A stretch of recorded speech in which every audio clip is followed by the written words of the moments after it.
আসসালামু আলাইকুম রহমতুল্লাহি ওবরকাতুহু। সম্মানিত দর্শক, আওয়ামী লীগের পতনের পর এই দলের অসংখ্য নেতাকর্মী যারা একেবারে প্রথম সারিতে ছিলেন, তাদের একটা বিরাট অংশ পালিয়ে গেছেন দেশের বাইরে। আরেকটি অংশ দেশের মধ্যে ঘাপটি মেরে আছেন। তারা ঠিকই নিরাপদ দূরত্ব থেকে ব্যবসা চালিয়ে যাচ্ছেন, বাণিজ্য চালিয়ে যাচ্ছেন, এমনকি অনেকে এলাকার কর্তৃত্ব পর্যন্ত বহাল রেখেছেন। আবার যারা তুলনামূলকভাবে নেতা ঠিক নন, কিন্তু শীর্ষ কর্মী, আওয়ামী লীগ জামানাতে দাপট দেখিয়েছেন এবং ব্যবসা বাণিজ্য করেছেন, টাকা পয়সা আছে, কিন্তু ওইরকম আসলে ক্রিমিনাল নন, কিন্তু এলাকাতে তাদের যথেষ্ট দাপট রয়েছে। এখন এদের মধ্যে অনেকে হয়তো দফাদার, কেউ হয়তো চকিদার, তারপরে কেউ হয়তো ইউনিয়ন পরিষদের মেম্বার, অথবা কোনো বাজার কমিটির সভাপতি বা সেক্রেটারি। এরকম অবস্থায় সারা বাংলাদেশে যে লক্ষ লক্ষ মানুষ গত 15 বছর ধরে, অর্থাৎ আওয়ামী লীগের জামানাতে, যারা সমাজে নিজেদের অবস্থানকে পাকাপোক্ত করে রেখেছিল, তো সেই মানুষগুলিকে এখনো তাড়ানো যায়নি, তাদের প্রভাব প্রতিপত্তি এখনো কমানো যায়নি। অধিকন্তু তাদেরকে নিজেদের দলে একীভূত করার জন্য, নিজেদের দলে টানার জন্য দেশের প্রচলিত সব রাজনৈতিক দলগুলি কিন্তু কম বেশি গোপনে এবং প্রকাশ্যে চেষ্টা চালিয়ে যাচ্ছে। আমরা যারা এই ঢাকা শহরে থাকি এবং এখানে বসে রাজনীতির নানা রকম সমীকরণ মেলানোর চেষ্টা করছি, তারা যে আতঙ্কগুলো অনুভব করছি বা যে রাজনৈতিক সমীকরণগুলো আমরা দেখতে পাচ্ছি, কিন্তু বিএনপি, তারপর জামাত, জাতীয় পার্টি, এনসিপি, তাদের যারা নেতৃবৃন্দ রয়েছেন তৃণমূলে, এমনকি যে সকল এলাকাতে ধরুন গণ অধিকার পরিষদ, তাদের তো বেশ কয়েকটি সিটে তারা নির্বাচন করবে বলে প্রস্তুতি নিচ্ছে, সেখানে এই আওয়ামী লীগের যারা ভোটার রয়েছে তাদেরকে নিয়ে যে সকল লঙ্কাকাণ্ড ঘটছে, সেই লঙ্কাকাণ্ড নিয়ে মূলত আজকের এই ভিডিও। বিএনপির একজন শীর্ষ নেতা এবং খুবই জনপ্রিয় একজন নেতা, মন্ত্রী ছিলেন।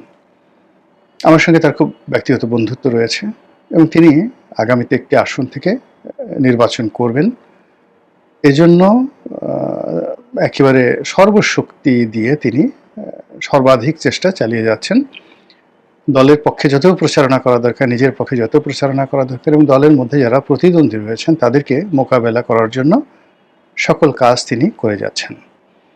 কিন্তু সমস্যা হচ্ছে যে আমি যার কথা বলছি, তিনি একেবারে বলতে গেলে হোমোজেনিয়াস বিএনপি। তার শুরু ছাত্রদল দিয়ে, তারপর একটা সময় তারেক রহমান সাহেবের খুবই ঘনিষ্ঠ ছিলেন, আর ঘনিষ্ঠ থাকার কারণে একাধিকবার তিনি এমপি হয়েছেন, মন্ত্রী হয়েছেন। শহীদ প্রেসিডেন্ট জিয়াউর রহমান সাহেবের সঙ্গে তার খুব ভালো সম্পর্ক ছিল। তার নির্বাচনী এলাকাতে তিনি অসম্ভব জনপ্রিয়। তার স্ত্রী, তিনিও বিএনপির শীর্ষস্থানীয় নেত্রী আছেন এবং বিশ্ববিদ্যালয়ে থাকাকালীন অবস্থায় ছাত্র রাজনীতিতে সেই ভদ্রমহিলার যে নামডাক, এটা মানে যে সকল মহিলা নেত্রী রয়েছেন তাদের মধ্যে তিনি শীর্ষ অবস্থানে তখনও ছিলেন, এখনও আছেন। তো সেই ভদ্রলোক আমাকে টেলিফোন করে বলছিলেন যে, রনি ভাই, আসলে এই বিষয়টি নিয়ে আপনি কিছু বলুন। তো তার যে ব্যাখ্যা, সেই ব্যাখ্যা আগে বলে নেই। সেটি হলো, বিএনপি সাম্প্রতিক সময়ে সদস্য সংগ্রহ করার জন্যে ফর্ম ছেড়েছে 5 টাকা মূল্যের, যা কিনে যে কোনো একটা লোক এই ফর্ম ফিল আপ করে তারপর সে বিএনপির সদস্য হতে পারবে, এবং ওটা তার কাছে একটা প্রাইড, প্রেস্টিজ এবং একটা আইডেন্টি কার্ডের মতো, পরিচয়পত্রের মতো, যে আমি বিএনপি করি। তো এই ফর্ম বা এই ফর্মের যে রসিদ বই, এটি বিএনপির কেন্দ্রীয় অফিস থেকে নিয়ে সামহাও এটি দলের বিভিন্ন নেতাকর্মী যারা রয়েছেন তারা একটা দ্বিধার্থে তৃণমূলে বিক্রি শুরু করেছেন, এবং এটা নিয়ে একটা বিরাট বাণিজ্য শুরু হয়ে গেছে।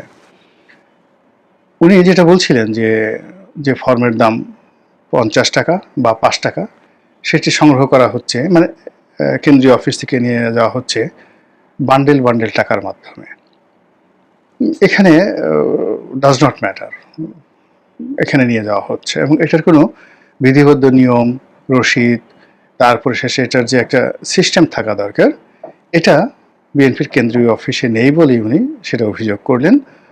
এটা বিএনপির কেন্দ্রীয় নেতৃবৃন্দ ভালো বলতে পারবেন। গেল। এরপরে এই ফর্মগুলো যারা নিচ্ছেন তারা এটাকে ব্যবসা হিসেবে ব্যবহার করার চেষ্টা করছেন এবং এরা এই ফর্মগুলো বিএনপি লোকের কাছে যতটা না বিক্রি করছেন তার চেয়ে বেশি বিক্রি করছেন আওয়ামী লীগের লোকের কাছে।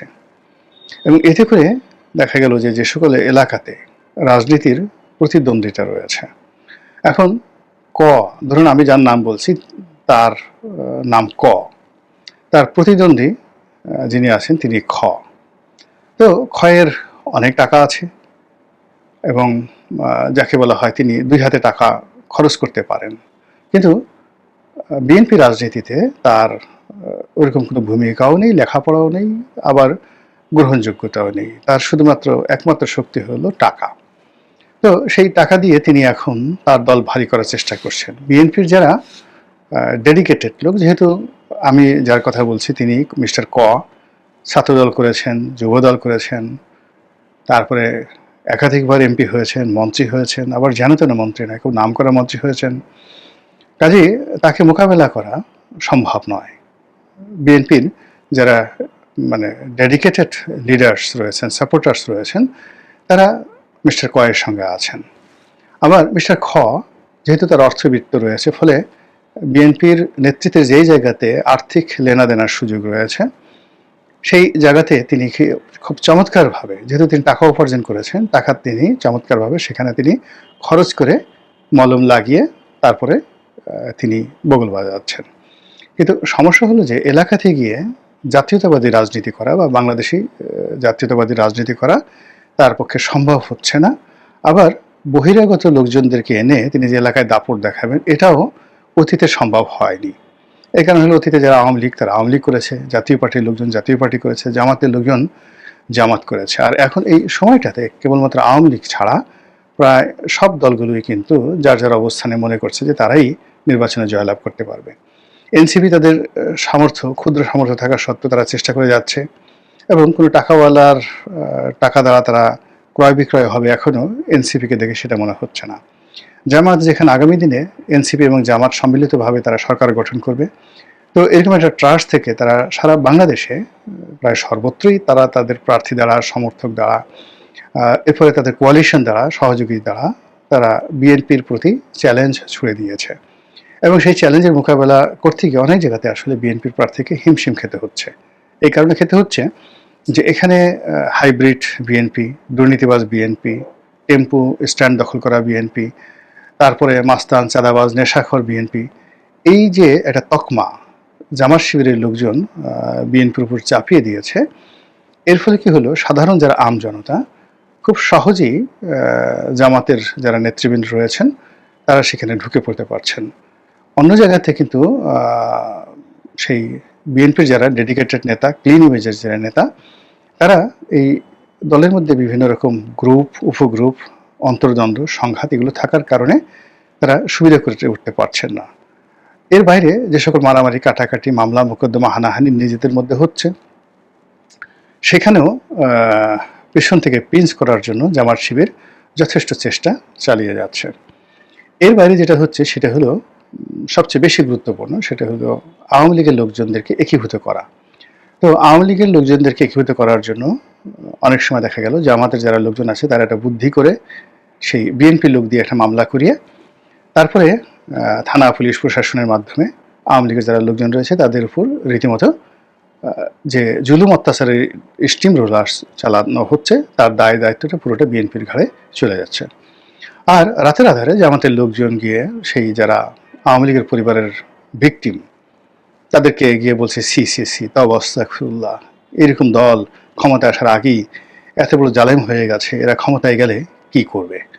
তো এই নেন, কিছু চাল নেন, কিছু ডাল নেন, আটা নেন, ময়দা নেন, টাকা নেন, গনিমতের মাল নেন, আর আমাদের জন্য একটু দোয়া করবেন, আপনার পরিবার পরিজনের খেয়াল আমরা রাখবো, আর যাকে ধরে নিয়ে যাওয়া হয়েছে তার মামলার ব্যাপারে আমরা সাহায্য সহযোগিতা করবো। এভাবে তারা তলে তলে যে দাওয়াতি কার্যক্রম চালাচ্ছেন, যা কিনা বিএনপি রাজনীতিকে সত্যিকার অর্থে দুরূহ করে তুলেছে।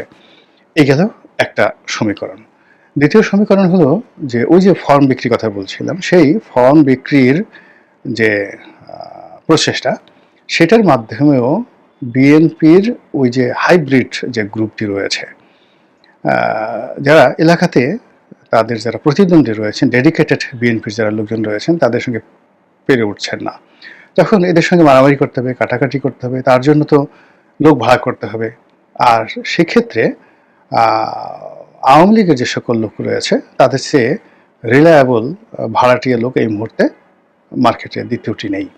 তো সেই কাজ করার জন্য রাতারাতি যদি তাদেরকে আওয়ামী লীগে থেকে বিএনপিতে যোগদান করানো হয়, এটা যাকে বলে দৃষ্টিকটু প্রক্রিয়া।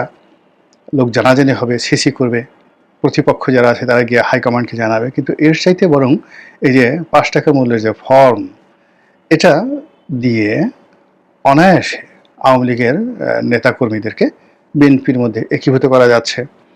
এবং এটি যখন একজন আওয়ামী লীগের লোকের কাছে থাকবে, সেটাকে এই জামানাতে একটা সেফগার্ড মনে করবে যে এই দেখো আমি বিএনপির একজন সদস্য, সম্মানিত সদস্য, কাজে আমার বিরুদ্ধে মামলা দেওয়া যাবে না, আমার বিরুদ্ধে হামলা করা যাবে না। এবং ইচ্ছে করলেও আওয়ামী লীগের এই সকল যারা চিহ্নিত লোকজন রয়েছেন তাদের বিরুদ্ধে যদি বিএনপির জনপ্রিয় প্রার্থী তারা যদি কোনো আইনগত ব্যবস্থা নিতে চায়, তাহলে তারা সেটা পারবে না। এর কারণ হলো প্রতিপক্ষ মদত দিচ্ছে, তাদের হাতে আইডেন্টি কার্ড তুলে দিচ্ছে এবং তাদের হাতে বিএনপির যাকে বলা হয় যে সদস্যপদ, এই সদস্যপদ তাদেরকে দেওয়া হচ্ছে। এর ফলে অনেক অনেক নির্বাচনী এলাকাতে নির্বাচনের যে হিসাব, সেই পুরো হিসাবটি এলোমেলো হয়ে যাচ্ছে। সামনে কে মনোনয়ন পাবে, কে জয়লাভ করবে, তারপরে নির্বাচন কবে হবে, এটা অনেক পরের বিষয়। কিন্তু এই মুহূর্তে প্রায় প্রতিটি দিন বিএনপির এক পক্ষ অন্য পক্ষে হেয় করার জন্য, এক পক্ষ অন্য পক্ষের উপর বিজয় লাভ করার জন্য তারা যেভাবে আওয়ামী লীগের লোকজনকে টানাটানি করছে, এবং টানাটানি করার ক্ষেত্রে যেভাবে বিএনপির এই ফর্ম বাণিজ্য, ৫ টাকার এই ফর্ম, এই বাণিজ্য দ্বারা নিজেরা যে অন্তর্ঘাতমূলক কর্মকাণ্ড শুরু করেছে, এর ফলে এই যে শিরোনামে আজকে যে কথা বলার চেষ্টা করেছি যে বিএনপির নৌকা, সেই বিএনপির নৌকাতে পুরো ধানের শীষের, আওয়ামী লীগের যে ধানের শীষ, সেই ধানের শীষে রীতিমতো সয়লাভ হয়ে গিয়েছে। আর এর ফলে সত্যিকার অর্থে বিএনপির যে নৌকা বা বিএনপির যে বাহন, সেই বাহনের মধ্যে বিএনপি নেতাকর্মীরা যে আরোহণ করবে, এই স্পেসটুকু এখন আর অনেক ক্ষেত্রেই পাওয়া যাচ্ছে না। আশা করি বিএনপির যারা শীর্ষ নেতৃবৃন্দ রয়েছেন তারা বিষয়টি দেখবেন এবং দলটিকে আরও চমৎকারভাবে চালানোর জন্য তারা কার্যকর ব্যবস্থা নেবেন। আসসালামু আলাইকুম রহমতুল্লাহি ওয়া বারাকাতুহু।